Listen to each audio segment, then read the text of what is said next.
Welcome back. Well, are you in the middle of a remodeling, or maybe you're building a new house and you want a waste food disposer? Well, if you want the best, look no further than Waste King, and I am here with Jeff. And Jeff, I think it's important to point out that not all waste food disposers are created equal. Is that right? That's correct. There are certainly some differences. Now, we're very impressed with yours. I mean, you have a green model that is ultra green, a 1-horsepower motor that is guaranteed for life. So that really puts your money where your mouth is. But you have many different models. Yes, we start at third horse, go all the way up to 1 horse for household, and in fact we make commercial food waste disposers as big as 10 horsepower. That's amazing. Now, if we can, just for a moment, I'd like to talk about some of the myths associated with waste food disposers. Now, with your disposer, let's not talk about competition. Can I pretty much put anything down it if I have leftovers, if I have chicken bones? Is that going to be okay, or is that a no-no? Well, I think there are some things that can be problematic in disposers, real stringy things and so forth. But for the most part, you should be able to put what you consume, what you need to put down them without being concerned. If you've selected the right one with the right capacity, the right size, you should be able to just do whatever you want with it. Now, some believe, and I really was under the impression that waste food disposers had blades in them, but that's maybe not true. Correct. They actually have impellers, which are what people sometimes refer to as blades. What those impellers do is force the foodstuff through a grind ring on the outside of the inner guts of a disposer. So they work more like a cheese shredder than a lawnmower. Interesting. So that does give you the ability to put things down through it, and there is the safety aspect of it. Actually, you'd have to be pretty unlucky to stick your hand down in a disposer and hurt yourself, because most of the action takes place around the outer ring, not in the middle of it. Okay, and when you're operating it, you run water at the same time. Yeah, the water is designed to carry the foodstuff away. It's more critical to your drain lines, really, than to the operation of the disposer. The water is going to keep the lines from plugging up as the foodstuff gets washed down.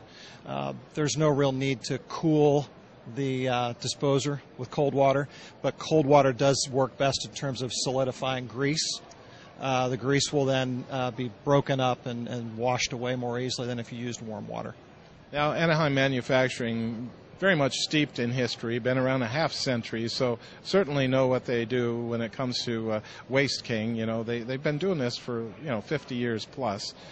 A lot of technology has been born out of that, and you guys have learned that the best thing to do is make it with quality parts. Stainless steel and really space-age plastics is what you have. Correct. I mean, there are different grades of disposers out there. When you buy a new home, for instance, you'll have a disposer that has a fairly short life expectancy. But when it comes time to replace that unit, it's very important that you understand the differences in the upgrade models that are available out there.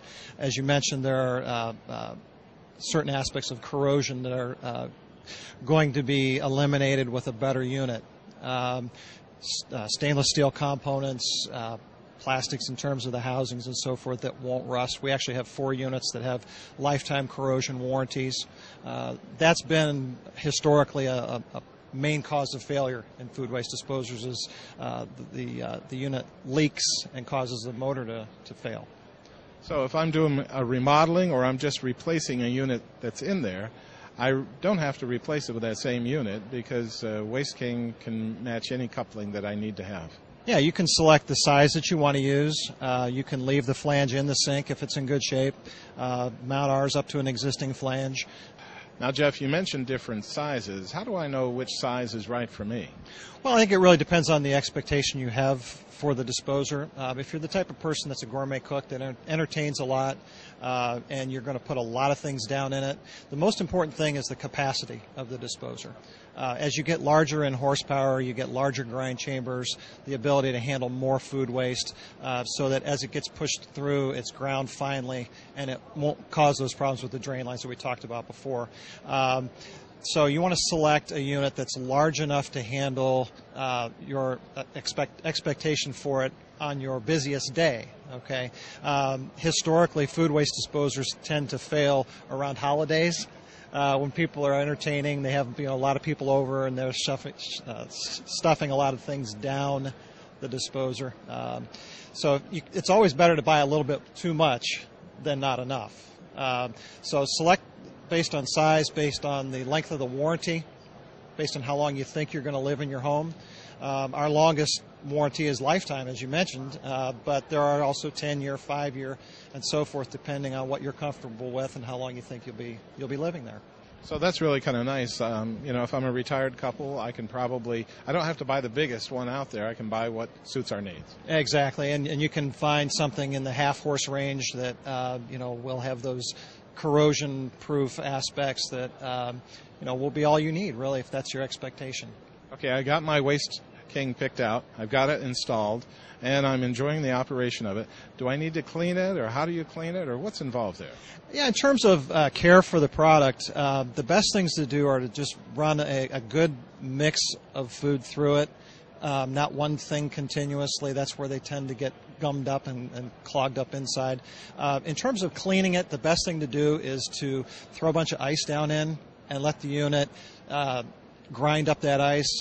Personally, if I take my ice maker tray and dump it out periodically, you know how you get the little chunks of ice, throw that down in your disposer, let it grind that up. That'll scrape off the impellers and the grind ring of all the grease that's getting built up, and really keep it cleaner longer. If you have a buildup of grease in your disposer and it starts to smell, the same thing with cleaning it can be accomplished with something citrus. Orange peels or lemon wedges or something like that can be shoved down in there. Let it grind those up, and that'll help deodorize at the same time. Now, Jeff, at the onset of this segment, you confirmed what I had always believed, that not all disposers are created equal. You have a demonstration set up over here. Can we go take a look at that? Oh, absolutely. We'd love to show it to you. Now, Jeff, it looks like you have a side-by-side comparison set up here, Brand X, and we have Waste King over here. What are you trying to demonstrate? Well, this is kind of like the old Coke Pepsi Taste Challenge. What you can do is see how one product works versus the other in terms of its ability to torque and get through jams. Okay? Now, what actually does this knob go down into? Okay, this knob is connected to the turntable. And what you're doing by holding the knob is you're stopping the turntable from turning. Okay. What you'll see with this unit is that there's not a lot of torquing ability on startup. That's the type of motor that it's using. Okay. With our unit, you'll notice that on startup, it gets to a higher RPM faster, and it has the ability to get through things that would stop this one. Okay, so you're going to turn this one on. I'm going to really have to kind of crank down to stop it. Okay. Tight.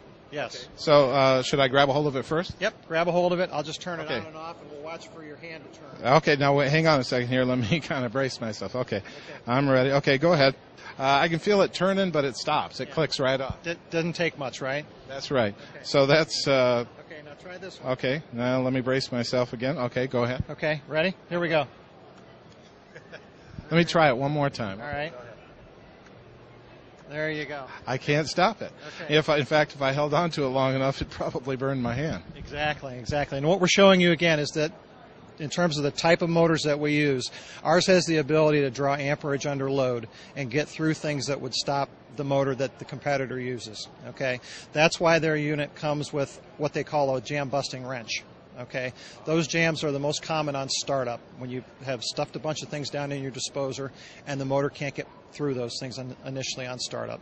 Those aren't a problem with Waste Kings because of our motor's ability to get through those blockages. Well, Jeff, your demonstration there really underlines that not all disposers are created equal. And with that, I know you have to have the attention of all of our viewers. You're using stainless steel, space-age plastics. These are going to be around a long, long time. What's the best way for them to learn more about Waste King? Well, they can learn more about our products by visiting wasteking.com. Easy enough, and from there maybe they can figure out which model they need and what will match their needs and everything about a Waste King. Correct. They'll see all of our products from disposers to water dispensers, etc., and they can choose the one that's right for them. Well, Jeff, it has been a pleasure. Thank you so much for being on. Thank you so much for having us.